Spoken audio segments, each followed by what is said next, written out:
Ils sont au total 37 acteurs nationaux intervenant dans le domaine de l'environnement, notamment dans la restauration des paysages forestiers, et une représentante de Biodiversity International qui prennent part à cet atelier organisé par le Centre national des semences forestières en partenariat avec Biodiversity International. Cette formation se déroule du 22 au 24 novembre 2022.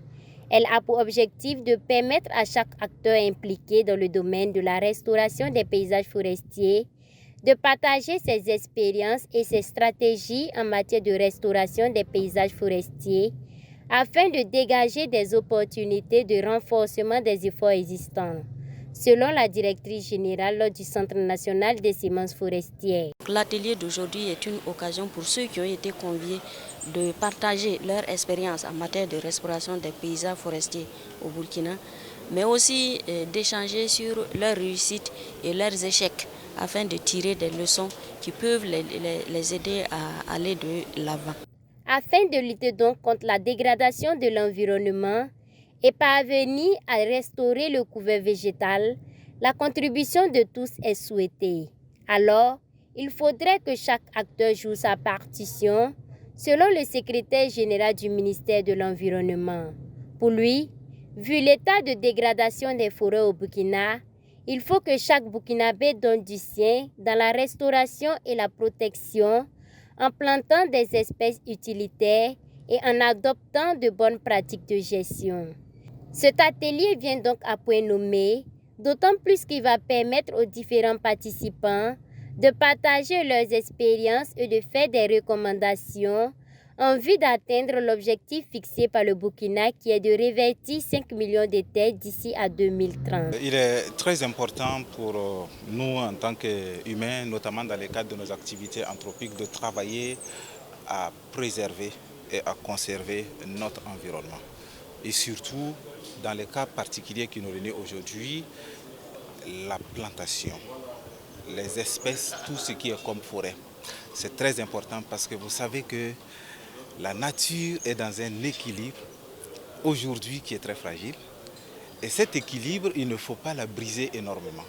Mais il faut contribuer, si on peut, à restaurer cela. Et en plus, ces espèces d'arbres-là contribuent aux activités génératrices de revenus.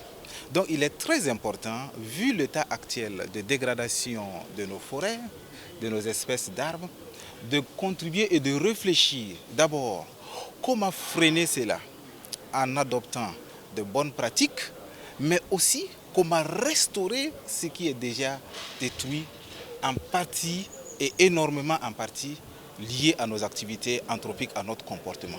Donc ça vient à point nommé dans le cadre où les acteurs clés dans ce domaine se réunissent aujourd'hui pour partager les expériences et dégager des pistes d'action conservatoires durables qui vont permettre la restauration d'au moins 5 millions d'hectares de notre pays d'ici les années à venir et lancer aussi donc des actions, des idées, des perspectives ou des initiatives pour que nous soyons dans cette dynamique. Pour améliorer l'efficacité de l'action de restauration des paysages forestiers, un outil dénommé Diversité pour la restauration a été développé par Biodiversity International et ses partenaires afin de permettre aux acteurs de mieux choisir les espèces qui seront utilisées dans les actions de restauration des paysages forestiers. On a mis en place toutes des recherches, toutes des activités de recherche pour élaborer un outil qui est basé beaucoup sur la science, sur la meilleure science.